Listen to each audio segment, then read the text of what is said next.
Hello everyone, कैसे हैं आप सब लोग दोस्तों। मेरा नाम है उर्वशी जोशी और ये है मेरा चैनल 333 हाई प्रीस्टेस। आज के दिन में ये मेरा सेकंड वीडियो है। मॉर्निंग में जो वीडियो मैंने अपलोड किया था उसका नाम था ईगो डिफेंस मैकेनिज्म। तो बड़ा इंटरेस्टिंग है वो वीडियो भी, और डिफेंस मैकेनिज्म की सीरीज़ में वो मेरा सेकंड वीडियो है। बड़ा इंटरेस्टिंग है। आपने अगर किसी ने नहीं देखा है तो आप जाके देख सकते हैं उस वीडियो को। खैर, ये वीडियो जो है ये इस चीज़ के ऊपर है कि ये जो नार्सिसिस्ट कैरेक्टर रहता है इसके प्रति इम्पैथ्स इतने ज़्यादा क्यों अट्रैक्ट हो जाते हैं, कैसे इतनी ज़्यादा अट्रैक्शन होती है इनको इतने डार्क कैरेक्टर से, इतने नेगेटिव कैरेक्टर से, और सोल लेवल पे कैसे इनको इतनी कनेक्टिविटी होती है इतने डार्क कैरेक्टर से, इतने नेगेटिव कैरेक्टर से। मतलब पूरा अपोजिट है, एम्पैथ से पूरा अपोजिट है नार्सिसिस्ट कैरेक्टर, नार्सिसिस्ट बंदा या बंदी। तो कैसे हो रहा है ऐसा, क्यों इम्पैथ जो है इतना ज़्यादा सोल लेवल पे अट्रैक्ट हो रहा है इनके प्रति। ऐसे मेरे बड़े सारे क्लाइंट हैं जिनको मैं देखती हूँ कि बार बार वो अपने जीवन में जो है इसी टाइप के लोगों की तरफ अट्रैक्ट हो जाते हैं। कल भी मैं किसी से बात कर रही थी, वो मुझे बोल रही थी कि मेरी लाइफ में दूसरी बार ऐसा हो रहा है कि मैं इतने नेगेटिव और डार्क कैरेक्टर से जो है सोल लेवल पे बहुत ज़्यादा अट्रैक्ट हो रही हूँ। पिछली बार भी जब वो हुई थी शायद 2-3 साल पहले, तब भी वो डिप्रेशन में चली गई थी, और अब फिर उनकी लाइफ में सेम साइकिल रिपीट हो रही है। इस एक चीज़ तो क्लियर है कि उन्होंने शायद लेसन्स नहीं लिए, इसीलिए दोबारा वो चीज़ रिपीट हुई है। बट क्या क्या लगता है आपको, क्यों होता है ऐसा? क्यों इम्पैथ्स जो हैं इतने ज़्यादा डार्क, नार्सिसिस्ट, नेगेटिव पर्सनालिटी से, कैरेक्टर से, सोल लेवल पे, आत्मा से कनेक्टिविटी फील करते हैं? क्यों उनके लिए, उनके मन में इतना ज़्यादा प्यार आता है इनके लिए? क्यों वो ऐसे नार्सिसिस्ट बन के बहुत कुछ करना चाहते हैं, बहुत कुछ करना चाहते हैं? क्या कारण है? तो अगर हम यूनिवर्स की दृष्टि से देखें, तो अगर हम यूनिवर्स में देखें तो हर चीज़ जो है वो लाइट और डार्क के कॉम्बिनेशन से चल रही है ना। सुबह रात, है ना। और जैसे यिंग यांग को भी हम देखते हैं, लाइट और डार्क, है ना। लाइट के अंदर छोटू सा डार्क है एंड डार्क के अंदर छोटू सा वाइट है ना। यानी कि बुराई के अंदर अच्छाई है थोड़ी सी, अच्छाई के अंदर भी थोड़ी सी डार्कनेस है। और यूनिवर्स का ये प्लान ही है कि ट्रांसफॉर्मेशन जब उन्हें करना होता है इम्पैथ्स का या बहुत डार्क कैरेक्टर का, तो वो उसके सामने उसके अपोजिट कैरेक्टर को लाके खड़ा कर देते हैं। फिर जब अपोजिट कैरेक्टर से एक दूसरे की तरफ अट्रैक्ट होते हैं, और फिर कहानी में जो है बातें आगे बढ़ती हैं, और फिर बड़ी सारी चीज़ें जो है सरफेस पर आती हैं। पीड़ा, दर्द, तमाशे, कलेश, झगड़े, रोने, पता नहीं क्या क्या चलता है। और उसी कहानी में फिर होती है उनकी ट्रांसफॉर्मेशन। सो जो अंदर झांक पाया इस लाइट डार्क के ड्रामे में, अपने अंदर झांक पाया, वो बैलेंसिंग को डेफिनेटली रीच करता है या पा लेता है। जो अपने अंदर नहीं झांक पाया वो एडिक्शन, बर्बादी, एंगर, और फिर शायद डेथ, कहानी एंड यहाँ तक पहुँचता है।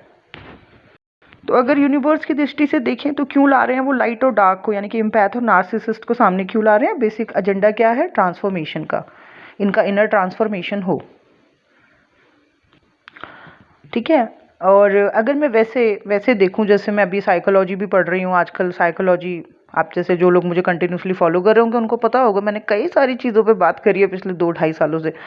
ट्विन फ्लेम्स के ऊपर, कुंडलिनी के ऊपर, अवेकनिंग के ऊपर, एनर्जी चार्ट के ऊपर, बहुत सारी बुक्स के ऊपर, मास्लो थ्योरी के ऊपर, तंत्रा के ऊपर, और एस्ट्रोलॉजी के ऊपर, और अब मैं साइकोलॉजी के ऊपर भी बात कर रही हूँ कुछ टाइम से, है ना। सो जब भी मैं साइकोलॉजी इस सब्जेक्ट पर कोशिश कर रही हूँ, तो तब मुझे एक और चीज़ समझ निकल के आई जो मैं आप लोगों के साथ शेयर करना चाहती हूँ कि क्यों इम्पैथ कैरेक्टर जो है वो नार्सिसिस्ट को अट्रैक्ट कर लेते। तो मैंने बड़े सारे ऐसे लोगों से बात करी पिछले 1 साल में जिन्होंने नार्सिसिस्ट पर्सन को एक्सपीरियंस किया है, ठीक है। तो मेरे को, जब मैंने उनकी फैमिली हिस्ट्री को समझने की कोशिश करी, उनके घर को समझने की कोशिश करी, उनके घर में जिस तरीके का माहौल चलता था उसको समझने की कोशिश करी, उनके पेरेंट्स को जाना मैंने कि उनके पेरेंट्स का क्या बिहेवियर था, तब मुझे समझ आया कि क्या है कहानी। अब ये जो मैंने पिछले 1 साल से कई सारे लोगों से बात करी जिन्होंने नार्सिसिस्ट कैरेक्टर को एक्सपीरियंस किया था और बड़े दुख भोगे, डिप्रेशन में गए और अभी एट प्रेजेंट जो है खुद की बैलेंसिंग के ऊपर काम कर रहे हैं। 85% लोगों ने मुझे ये बताया, मैं लड़कियों की बात करूँगी अब, 85% लड़कियों ने या लेडीज़ ने मुझे ये बताया, महिलाओं ने और लड़कियों ने, जब मैंने पूछा उनसे तो पता चला कि जो उनके फादर थे वो भी ऐसे ही टाइप के कैरेक्टर थे। मतलब जो उनका पर्सन था, जिस तरीके का जो उनका काउंटर पार्ट था नार्सिसिस्ट, वैसे ही लगभग उनके फादर थे 85% केसेस में। झगड़ालू, लड़ाकू, लालची, मैं करने वाले और सेल्फ सेंटर्ड, अत्याचारी, झगड़ालू, लड़ने वाले, मारने पीटने वाले, कलेश करने वाले, मतलब जितना एक डार्क कैरेक्टर में हो सकता है वो सारी चीज़ें उन्होंने 85% लोगों ने मुझे बताई कि हमारे फादर के अंदर है। हमारे फादर लड़ते हैं, एडिक्शन में है, कुछ के फादर्स के अफेयर इधर उधर, और देने वाले, मम्मी के साथ लड़ने वाले, ये सब मुझे 85% लोगों ने बताया है। ठीक है, तो अब हुआ कैसे? पूरी ज़िंदगी पर उन्होंने ऐसे फादर को एक्सपीरियंस किया है जो कि इस तरीके से डार्कनेस से भरा हुआ था।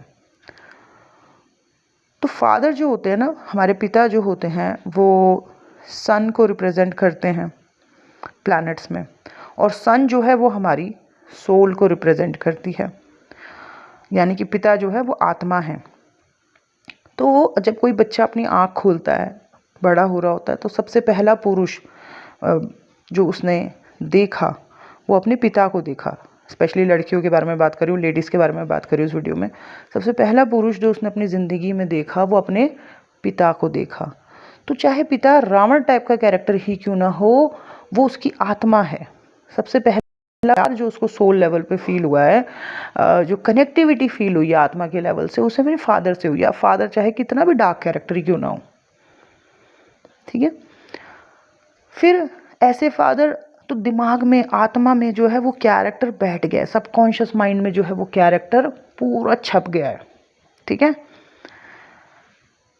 अब ऐसी लड़की या ऐसी लड़की जो जिसने सबसे पहले मतलब आँख खोली और सबसे पहले अपने पिता को देखा और पिता के इस तरीके के व्यवहार को देखा, इस तरीके के कैरेक्टर को देखा और उसके सबकॉन्शियस माइंड में बैठ गया। अब चाहे फादर कितना भी बुरा है, लेकिन आत्मा के लेवल पे उसको अपने पिता से, हर बच्ची को अपने पापा से प्यार होता है, अपने पिता से प्यार होता है, चाहे वो कैसे भी हैं, ठीक है, कैसे भी उसे बहुत कनेक्टिविटी होती है अपने फादर से।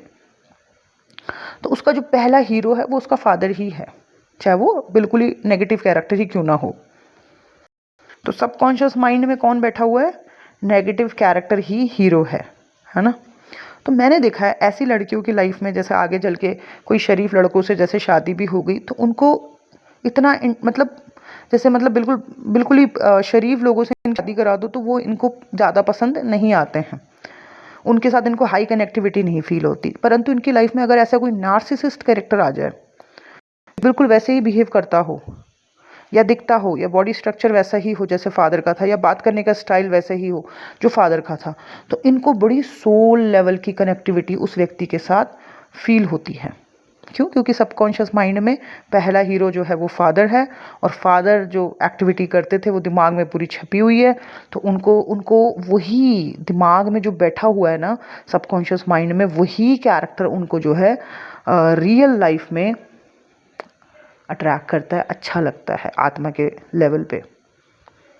ऐसे लोगों को मैंने एक और चीज़ देखी है, चाहे वो नार्सिसिस्ट कैरेक्टर इनके साथ कितना भी बुरा कर रहा हो, चाहे इनको कितना भी दुख दे रहा हो, इनका मन करता है कि हम इसको मदद करें, हम इसको सही रास्ते पे लेके आएँ, हमें इसको इस तरीके से मदद करनी है, हमें इसको गलत चीज़ों से निकालना है, हमें इसको सब कुछ समझाना है। ये सब क्यों आ रहा है पता है? ये सब इसलिए आ रहा है क्योंकि जब वो बच्ची छोटी थी ना, तब उसके मन में था कि काश मेरे पापा सही हो जाते, काश मेरे पापा ऐसे ना रहते, काश मैं इनको मदद कर सकूं। तो वो उस तरीके से बचपन में तो हो नहीं पाई, लेकिन सबकॉन्शियस माइंड में बैठा हुआ है वो सारा कुछ। तो अब क्या है, वो इस कैरेक्टर से अपनी वो इच्छा पूरी करने की कोशिश करे। इनको खुद भी समझ नहीं आता कि ये हमारी इतनी बेइज्जती कर रहा है, हमें इतना दुख दे रहा है, तो हम इसको इतनी मदद करने की कोशिश क्यों कर रहे हैं? क्योंकि सबकॉन्शियस माइंड में वो पिता की एनर्जी इतनी स्ट्रांग बैठी हुई है। इसीलिए कई बार ये इस व्यक्ति से, जो नार्सिसिस्ट कैरेक्टर होता है, उससे कभी ओवर उसकी मदद करने की कोशिश कर रहे हैं, क्योंकि एक्चुअल में मदद करना चाहते थे फादर की। ठीक है ना। ये सारा जो इमोशंस हैं ये पहले से निकल के आगे की तरफ फ्लो हो रहे हैं, मतलब प्रेजेंट में फ्लो हो रहे हैं, बट ये है पास्ट के सप्रेस इमोशन। कभी ये उससे लड़ते हैं बहुत बहुत ज़्यादा, इनको खुद समझ नहीं आता है कि हम किस चीज़ की नफ़रत निकाल रहे हैं, बट ये नफ़रत भी कहाँ की निकाल रहे हैं, पहले की, जो फादर के लिए गुस्सा आता था। अंडरस्टैंड। सो ये बहुत डीप है। मैं इस सब्जेक्ट पे बहुत और भी ज़्यादा रिसर्च कर रही हूँ, और मैंने बड़े सारे लोगों को क्या किया कि उनके फादर के साथ ना उनकी कॉर्ड कट कर दी। पिछले दिनों मैंने देखा, जैसे ही मैंने उनके फादर के साथ उनकी कॉर्ड कट करी या उनके अंदर से उनके फादर की एनर्जी को रिलीज़ किया, मैंने देखा कि उनका ना इस व्यक्ति जो प्रेजेंट वाला बंदा था उससे भी उनकी कनेक्टिविटी बहुत कम हो गई। और जब भी ये लड़कियां कई बार तड़पते तड़पते मेरे पास आती थी कि ये हो रहा है, ये बंदा हमें ये कर रहा है, हमारी हालत ख़राब हो रही है, मैं उनका जब भी सबकॉन्शियस खोल रही हूँ उनको ये बंदा नहीं दिखाई दे रहा, मतलब जो ये वाला पार्टनर है ये नहीं दिखाई दे रहा, उनको अपने फादर ही दिखाई दे रहे हैं कि बचपन में फादर कैसे लड़ रहे हैं, गालियाँ दे रहे हैं, मार रहे पीट रहे हैं मम्मी को, उनको वो दिखाई दे रहा है। तो बहुत इंटरेस्टिंग है ये चीज़, मेरे दिल किया मैं आपके साथ शेयर करूं। और अभी मैं इस चीज़ पे और भी ज़्यादा रिसर्च कर रही हूँ, और आगे भी आप लोगों के साथ शेयर करती रहूँगी। ये था मेरा आज का video. Thank you so much. Bye bye, take care.